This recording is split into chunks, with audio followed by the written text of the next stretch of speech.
কিসের আইনস্টাইন, কিসের হ্যাগেল? এরা হাদিসের ছাত্র না হওয়ার কারণে একটা থিওরি নিয়ে জীবন শেষ করে দিয়েছে। আর নবী মুহাম্মদ রাসূলুল্লাহ সাল্লাল্লাহু আলাইহি সাল্লাম সর্বকালের সর্বশ্রেষ্ঠ বৈজ্ঞানিক, সুবহানাল্লাহ, বলছেন don't breathe in the water. বুখারীর বর্ণনা, খাওয়ার সময় পানির ভিতরে ফু দিও না।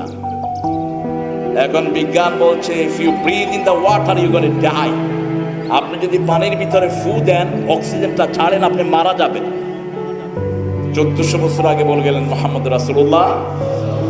বুখারীর বর্ণনা, একটা মাছি দুধে পড়লে মাছিটাকে ডুবিয়ে দাও, ডুবে মাছি ফেলে দুধটা খেয়ে ফেলো।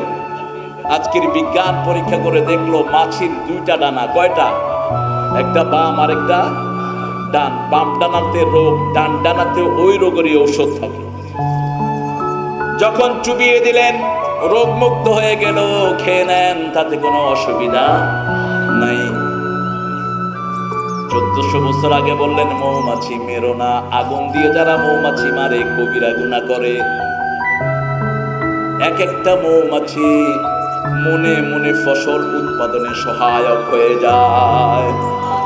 যে দেশে মৌমাছি যত বেশি, ওই দেশে ফলন তত বেশি। আমেরিকাতে মৌমাছি সবচেয়ে বেশি, আমেরিকাতে চাল হয় সবচেয়ে বেশি, গম হয় সবচেয়ে বেশি। এক একটা মৌমাছি 24,000 বার একটা ফুলে চক্কর মেরে তারপরে মধু নেয়। এমনি আল্লাহ মৌমাছির আয়াত সূরা কোরআন শরীফে দেননি। মৌমাছি সবচেয়ে রুচিশীল একটি প্রাণী।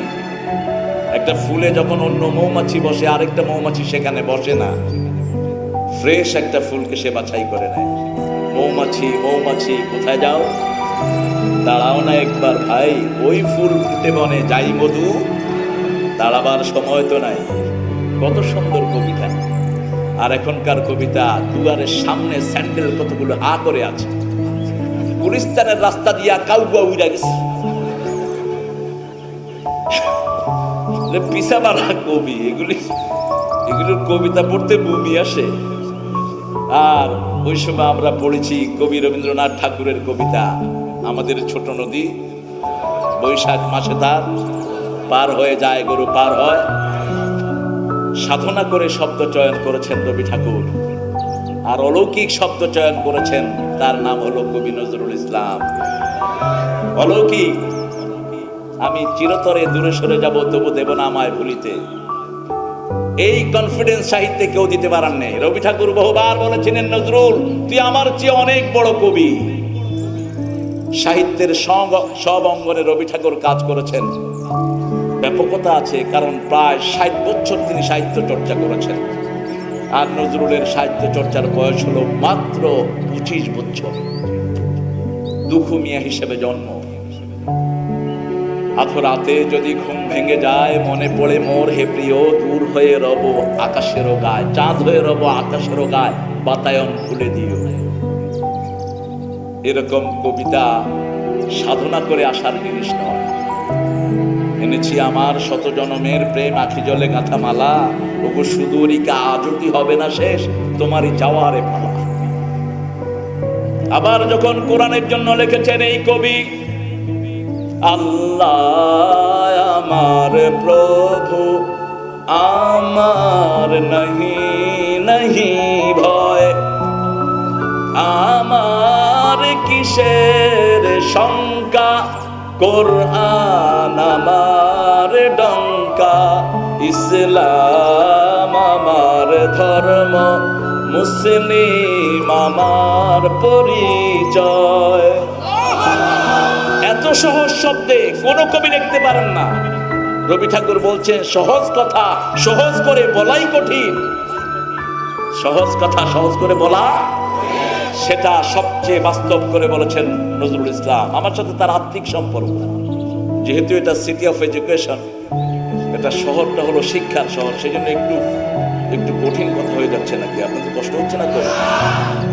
আমি নজরুলকে মনে প্রাণে ভালোবাসি, ঠাকুরকেও ভালোবাসতে পারতাম, কিন্তু আমার নবীর জন্য একটা কবিতাও তিনার কলমে ঠাঁই পেল না। আমি অবাক হয়েছি এই লোকটার জন্য।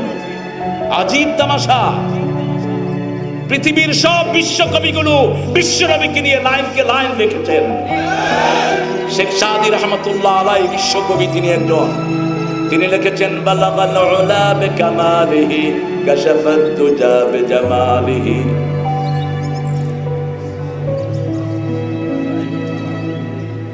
বাংলাদেশের কবি গোলাম মোস্তফা লিখেছেন নিখিলের চির সুন্দর সৃষ্টি আমার মুহাম্মদ রাসূল, আমার মুহাম্মদ রাসূল।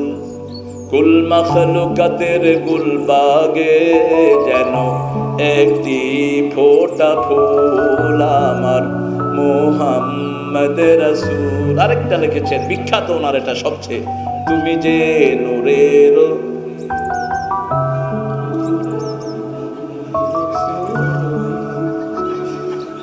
আপনারা পারেন না, এটা সবাই তো পারেন, আপনারা পড়তাম আগে। আমি নিজে এটা পড়ে পড়ে কত জিলাপি খাইছি, ছোট মানুষ নিয়ে গেছে এমন চিল্লানি দিছি তুমি যে নূরে। এরপরে সবাই খাড়া গেল, কিছু জিলাপি আসলো, এখন লাগছে দুই গ্রুপ, তুই কোন দল, খাড়াই না বই না। এ চিন্তা করলো কোন দলের কথা কে গিল খাই, কয় আমি মুসলমানই না। নারায়ণগঞ্জে ঘটেছে এই ঘটনা, কি ভেজালে ফেলাইছি আমরা মানুষকে। তখন এটার খুব দাম ছিল, তুমি যে নিরুয়ের রবি, নিখিলের কথা তো অনেক সুন্দর, ঠিক কিনা? কিন্তু রাসূল সাল্লাল্লাহু আলাইহি ওয়াসাল্লামকে যারা ভালোবাসে তাদের জন্য সর্বশ্রেষ্ঠ দুরূদ হলো দুরুদে ইব্রাহিম। সেখানে বাপের কথাও আছে, ছেলের কথাও আছে। সাহিত্যের সর্বশ্রেষ্ঠ নমুনা হলো কোরআন। আলহামদুলিল্লাহ 6 বছর 6ষ্ঠ সূরা থেকে আজকে কথা বলবো, সূরাতুল আনআম। সূরা ফাতিহাটা হলো সবচেয়ে জরুরি সূরা, এটার চেয়ে জরুরি সূরা আর কোনোটা নেই।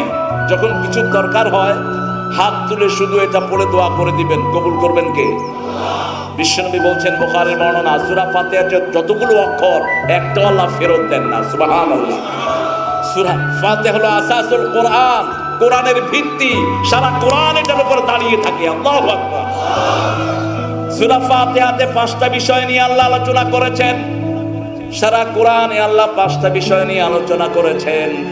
এজন্য বলেছেন ওয়ালাকাদ আতাইনাকা সাব'আম মিনাল মাসানি ওয়াল কুরআনাল আযীম।